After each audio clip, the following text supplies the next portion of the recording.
kuri uyu wa mbere tariki 4 z'ukwezi kwa 11 2019 nibwo urukiko rwasomye imyanzuro ruburanishamo Hagenimana Jean Paul abenshi bazi nka Bushari ndetse na Nizeyimana Slam abenshi bazi ku izina rya Slam Drip bazwi mu njyana ya Kinyatrap ndetse na Uwizeye Karine bakurikiranyweho icyaha cyo gukoresha ibiyobyabwenge. Urukiko rwategetse ko bafungwa iminsi 30 y'agateganyo mu gihe Uwase Nadia we yahise arekurwa nk'uko ubushinjacyaha bwabimusabiye. Hari tariki 18 Ukwakira 2019 ubwo itsinda ry'abantu bane bafatiwe mu Nyakabanda bakurikiranyweho icyaha cyo gukoresha ibiyobyabwenge. Baje kugezwa mu rukiko kuwa 30 Ukwakira 2019 bose bunganiwe n'umunyamategeko Kadage Laban. Umushinjacyaha yatangiye abwira urukiko impamvu zikomeye zatumye abaregwa bagezwa mu rukiko. Impamvu ya mbere yatanze ni yuko bafatanywe urumogi bikekwa ko banyweye ndetse n'icupa ry'ifu y'urwo banyweye. Umushinjacyaha yasobanuye ko ifatwa ryabayeho nyuma yuko baraye mu nzu y'uwitwa Ismail Haji, bityo umubyeyi we yabyuka kumva umunuko w'urumogi ndetse akanabona abantu atazi baraye mu nzu y'umuhungu we, bityo akiyambaza inzego zishinzwe umutekano. Ubushinjacyaha kandi bwavuze ko bushingira ku buhamya bw'abatangabuhamya babajijwe bagahamya ko bazi neza ko abaregwa bakoresha ibiyobyabwenge.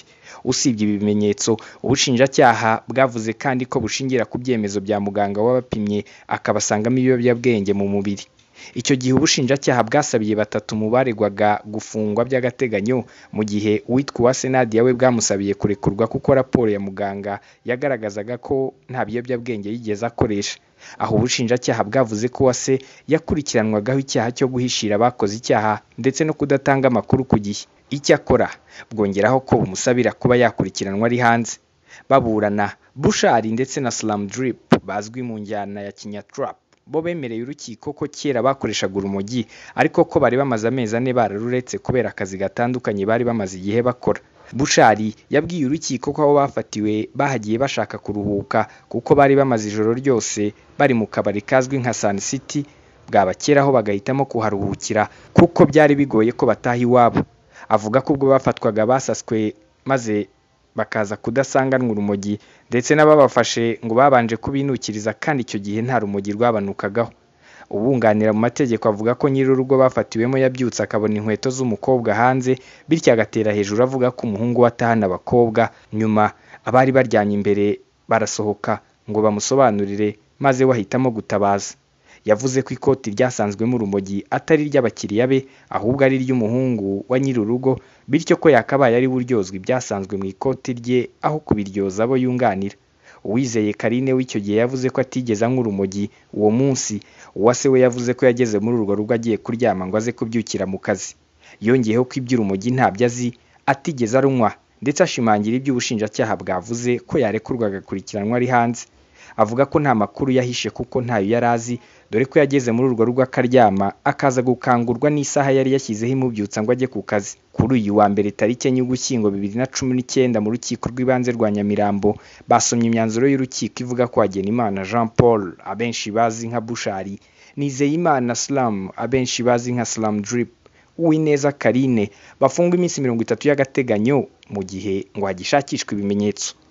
Bose nta numwe wari wayigeze yitabirira isomwa, yewe yaba ubushinjacyaha ndetse n'ubunganira mu mategeko ntabahagaragaye. Icyakora icyumba cy'iburanisha cyo cyari cyakubise cyuzuye.